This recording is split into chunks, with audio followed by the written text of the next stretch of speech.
आज आपण बघणार आहोत भारतामध्ये रस्त्यावरती टोल बूथ पाहिले असतील तर त्याच्यावरती आपण टोल भरतो, तर हा पैसा जातो कुठं, सरकार या पैशाचं काय करते. तर चला आता या व्हिडिओमध्ये बघूयात भारतात किती टोल बूथ आहेत आणि सरकारला त्यातून किती फायदा होतो. भारतात किती टोल प्लाझा आहेत.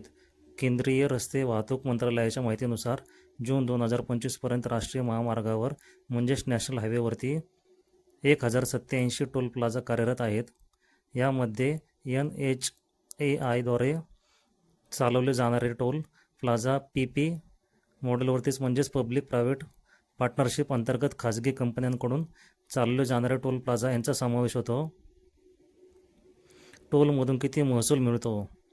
आर्थिक वर्ष 2024-25मध्ये राष्ट्रीय महामार्गावरील टोल वसुली 61,408 कोटींपेक्षा जास्त महसूल जमा झाला आहे.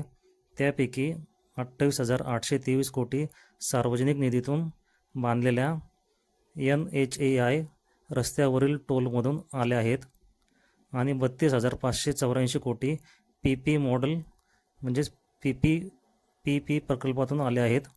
दररोज किती टोल जमा होतो. सरासरी 168.24 कोटी प्रतिदिन इतका टोल राष्ट्रीय महामार्गावरून जमा केला जातो.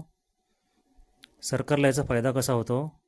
नवीन महामार्ग बांधण्यासाठी निधी, टोलमधून मिळणारा पैसा भारत सरकारच्या कन्सोलिडेटेड फंडमध्ये जमा होतो आणि त्याचा वापर नवीन एक्सप्रेस वे, राष्ट्रीय महामार्ग, पूल, बोगदे, रस्त्यांचे रुंदीकरण यासाठी केला जातो. कर्ज कमी करण्यासाठी याचा उपयोग होतो. NHAI वर मोठे कर्ज आहे. टोल उत्पन्नामुळे कर्जफेड, नवीन प्रकल्पांसाठी गुंतवणूक करणे सोपे होते.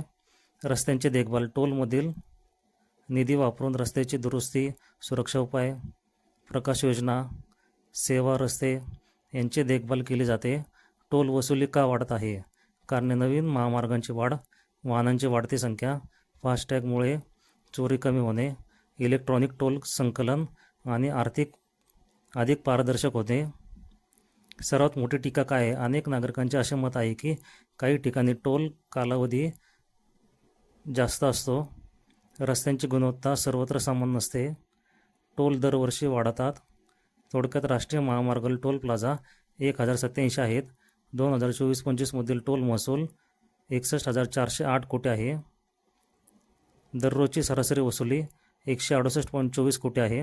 मुख्य उपयोग रस्ता बांधकाम, देखभाल, कर्जफेड म्हणजेच भारतातील टोल व्यवस्था सरकारसाठी दरवर्षी 60,000 कोटी रुपयांपेक्षा जास्त महसूल निर्माण करते आणि हा पैसा मुख्यतः राष्ट्रीय महामार्गाच्या विकासासाठी वापरला जातो.